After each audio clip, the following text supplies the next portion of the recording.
very bad people, including thousands of murderers that we've taken out of our country, thousands of drug lords that we've taken out of our country, hundreds of thousands of prisoners that were let into the U.S.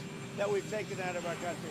As far as the scientists are concerned, we'll probably have a pretty good answer over the next week. And with the peace talks in Iran, does it have to be a big deal all at once, or would you accept a little deal to start?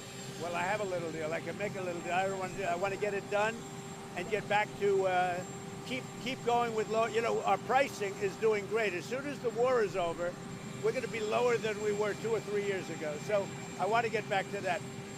We had to do something. We had to make sure that Iran never gets a nuclear weapon. And we're at that. They've agreed to that. They've totally agreed to that. They've agreed to almost everything. So maybe if they can get to the table, there's a difference. They agree. They're going to get to the table with a pen. We'll have that over with. And then we can focus on our great economy. And also, you know, I inherited the highest prices in the history of our country, the worst inflation in the history of our country. I'll get it down to a very low number. We had it to a very low number, and it's still low.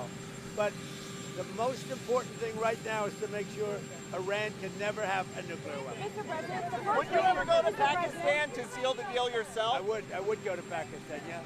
Pakistan has been great. They've been so good. Islamabad, I might go, yeah. If the deal is signed in Islamabad, I might go. The field marshal has been great. The prime minister has been really great in Pakistan. So I might go. They want me to Mr. go. President, the First Lady last week called on Congress to further look into and uncover the truth on the Epstein files, the Epstein saga. Do you believe that there should be a public hearing for more of these Epstein survivors? Well, I'm okay with it. I think we've had a lot of public hearings. I'm okay with it. But I understand that the women didn't want to go under oath. That's what I heard.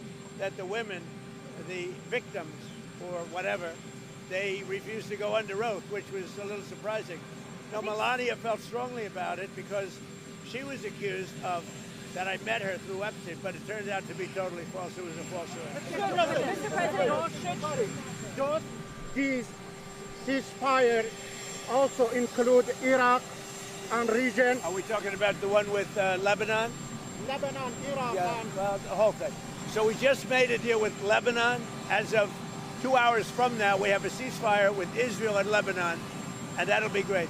And they'll be meeting, probably coming to the White House over the next 4 or 5 days. have the Epstein And that'll be survivors... the first time they've met in 44 years, which is pretty unneighborly when considering their neighbor.